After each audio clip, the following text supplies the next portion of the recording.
Grab a seat. This one's going to detonate straight through the paddock walls. Marc Márquez, the man who bent Ducati to his will. The order of silence. Before the engines even screamed in 2025, one command silenced the Ducati garage. Marc Márquez didn't ask. He forbade. Marco Rigamonti, his crew chief, the man who's supposed to face cameras and spill a few safe words before lights out, was ordered to shut up. No TV, no smiles. No, we're confident. Márquez banned him from pre-race interviews. Ducati's media team blinked, confused. Reporters called it arrogance. But inside that red garage, everyone understood what it meant. Focus, discipline, isolation. Márquez had turned the most sophisticated paddock operation into a combat cell. Manuel Piscino said it best. He controls everything. And he wasn't exaggerating. In a season where Ducati's empire was already 5 constructors' titles deep, Márquez didn't come to join it. He came to own it. 5 wins in the first 6 rounds. The 2025 season didn't begin in Qatar. It began in Thailand, under white lights and pressure so thick it fogged helmets. Márquez walked in with no adaptation period, no excuses. He'd spent years fighting Honda demons, broken bones, and media pity. But once he got the GP25, he looked like a man rediscovering a language only he could speak. By Misano, the title wasn't a question. It was math. His teammate, Francesco Bagnaia, looked like a ghost chasing old telemetry. Ducati's harmony shattered under one man's willpower. Controversial question. When a rider silences his own garage, is it control or the only way to survive among engineers who've forgotten how to obey genius? Comment your verdict below and subscribe. This is where the myth turns mechanical. The build-up, the red throne that never belonged to anyone. The script should have been simple. Ducati had its reigning brand hero, Pecco Bagnaia, double world champion, polite assassin, face of order.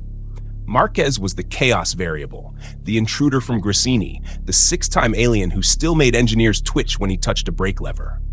Thailand 2025 was supposed to be Ducati's comfortable relaunch. New year, new GP25, minor tweaks, predictable dominance. But when Marquez rolled out for FP1, it wasn't Ducati testing its bike. It was Ducati being tested by its new rider. He didn't ride the GP25 the way Pecco or Enea had shaped it. He rewrote the braking points, ignored Ducati's smooth corner gospel, and forced the machine to pivot like an RC230V on steroids. The engineer's data went red with contradictions.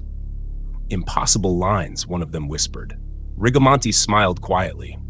He'd already stopped talking to the press, exactly as ordered.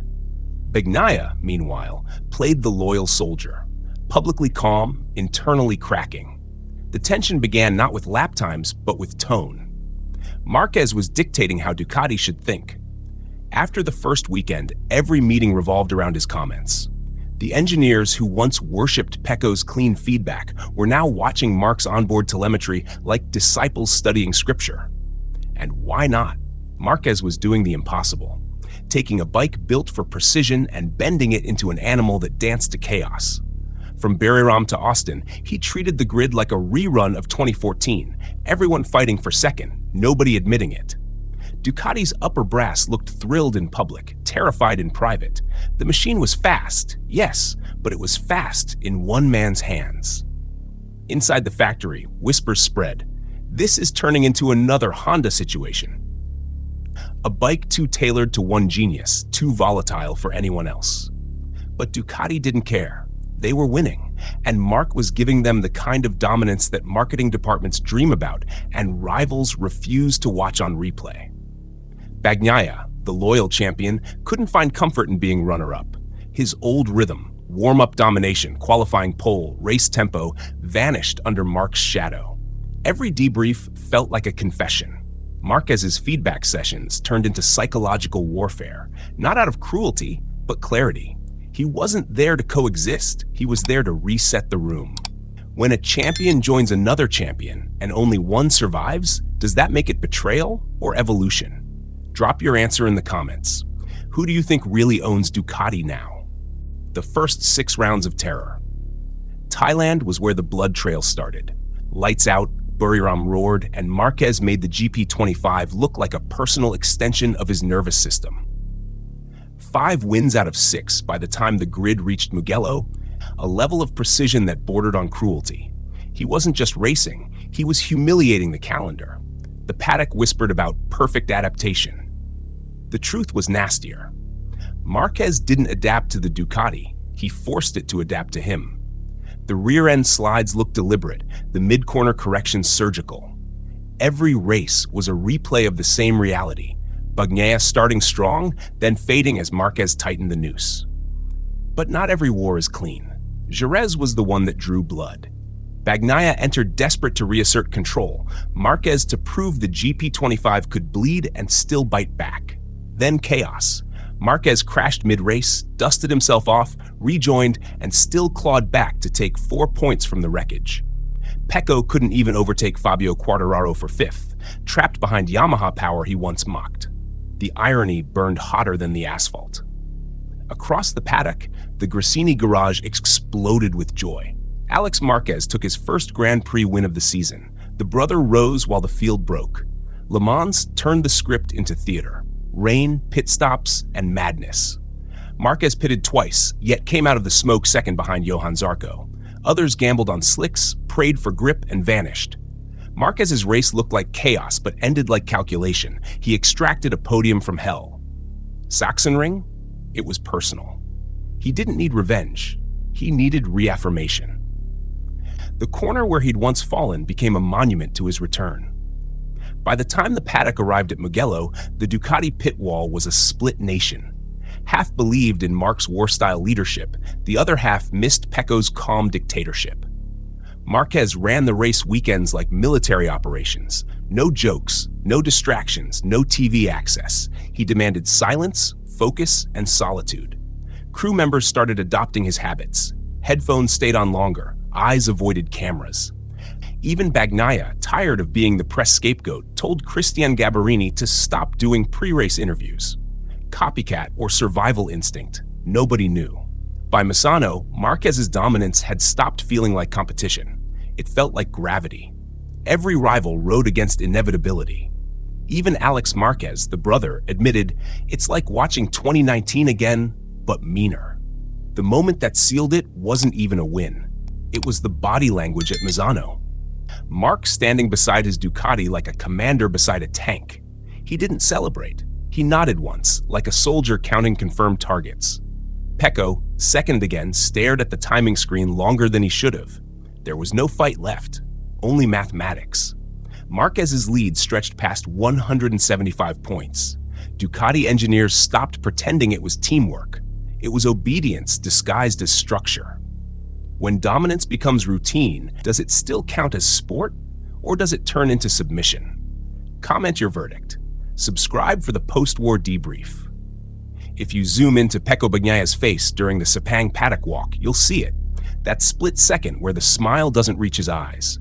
He wasn't beaten by points, he was dismantled by tempo. Pecco's problem wasn't speed, it was belief. Every lap behind Marc looked like an argument he couldn't win. Ducati's data analysts found differences so microscopic they bordered on philosophical. Half-meter earlier braking, a degree more lean angle, throttle input smoother by percentages. But those small deltas added up to humiliation. Bagnaia's rhythm broke because Marquez's didn't. At Mugello, he qualified on pole, then vanished into 4th. At Silverstone, he started with a lead, finished behind a satellite bike. Every failure felt heavier because of who stood next to him. The media tried to draw parallels to 2023, when Bagnaia crushed Martin in a mental war, but 2025 was different. Marc wasn't chasing, he was dictating. Inside Ducati, things turned awkward. 2 number ones cannot share one empire. Daligna played peacemaker in public, but everyone knew which side he trusted when the clock ticked down to FP4. Marquez's feedback, though chaotic, always delivered results. Pecco's feedback delivered questions. Then came the unspoken insult, the whispers that the GP25 was worse than last year's bike. Bernardel's analysis floated around. Marquez knew it but didn't complain because he could ride around it. Bagnaia, trapped in mechanical honesty, couldn't. The engineering meetings got tense. Marc would say, "It's fine, just give me more front feel." Pecco would say, "Something's wrong in traction." Guess whose opinion got built into the next update? When the Mandalika crash came, Bezzecchi misjudging speed, taking Marc out, Pecco's reaction told a story. Sympathy, yes, but also relief. A few rounds without that red shadow, but even that reprieve was poisoned, because Marc's absence didn't make Pecco faster. It exposed him. Australia. Marc missing, Pecco still off the podium. Sepang, mechanical issue after running P2. It wasn't psychological warfare anymore. It was reality. Pecco's rhythm was gone, not stolen. When a champion stops blaming luck and starts blaming feel, is it mechanical truth or the first symptom of surrender? Drop your thoughts below and subscribe. This is where loyalty meets oblivion. The man, the machine, the aftermath. By Misano, the numbers stopped arguing. Marquez led the championship by more than 175 points over Alex Marquez. Pecco was out of range.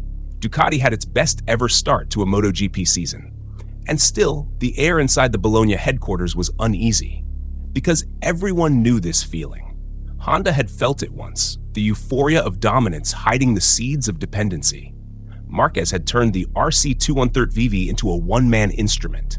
When he left, they were exposed. Ducati, the very team that prided itself on collective intelligence, was now orbiting one man again. But this time, it wasn't ignorance. It was acceptance. Marquez wasn't forcing Ducati into chaos. He was showing them a higher order, a brutal efficiency where no one questions genius mid-battle. He gave them results before they could process his methods. 5 wins in 6 races, perfect adaptation, clinical victories. Even his crashes carried intent. He made every corner negotiation an act of control. Every silence in the garage became ritual. Every rival became proof that experience outlives talent. The engineers who once doubted him now quoted his telemetry like scripture. They learned that data can't explain instinct, and instinct can't be simulated. Rigamonti's silence became a symbol, the crew chief as monk, the rider as general. Pecco Bagnaia's legacy didn't die, it froze. The 2025 season made him look too human in a sport obsessed with gods. His loyalty to process became his curse. Marquez's loyalty to chaos became Ducati's salvation. The Misano podium was quiet. Marc's eyes didn't flicker with joy, they flickered with calculation. He'd arrived at Ducati to prove survival wasn't enough. Domination was the only language that still made sense. What comes after that isn't prophecy, it's consequence. Factories will study the 2025 Ducati campaign as a blueprint for creative dictatorship. One man entered a team that built perfect bikes and reminded them what imperfection in the right hands can achieve. When Honda followed him years ago, they made a mistake. They built for one man, not for the future. Ducati, maybe, will do the same. But for 2025, the trade-off was worth it. They didn't just win, they were conquered by brilliance. Marc Márquez didn't ask Ducati to bend. He showed them why resistance was pointless. Controversial questions. Did Ducati sell its soul for perfection, or did Marc simply remind them what perfection actually costs? When dominance turns into culture, does anyone remember how to fight back? Comment below. Subscribe for more breakdowns. The battlefield never sleeps.